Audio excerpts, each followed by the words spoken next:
হাতে প্লাস্টার নিয়ে কান উৎসবে রেড কার্পেট মাতালেন ঐশ্বরিয়া। হ্যাঁ ভিউয়ার্স, হাতে প্লাস্টার তবুও থেমে থাকেননি। বরাবরের মতো এবারের কান উৎসবেও রূপের দ্যুতি ছড়ালেন সাবেক বিশ্বসুন্দরী ও বলিউডের জনপ্রিয় অভিনেত্রী ঐশ্বরিয়া রায় বচ্চন।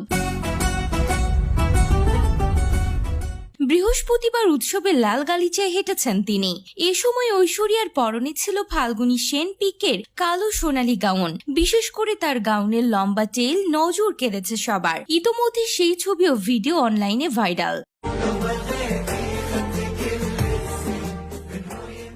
তার চোখে মুখে বয়সের ছাপ পড়লেও কান উৎসব মাতিয়ে তুলেছিলেন এই বিশ্বসুন্দরী। একজন লিখেছেন, কে বলবে তার হাতে চোট লেগেছে? আপনার আত্মবিশ্বাস দেখে কুর্নিশ জানাতে হয়। আপনাকে ছাড়া লাল গালিচা যেন অসম্পূর্ণ।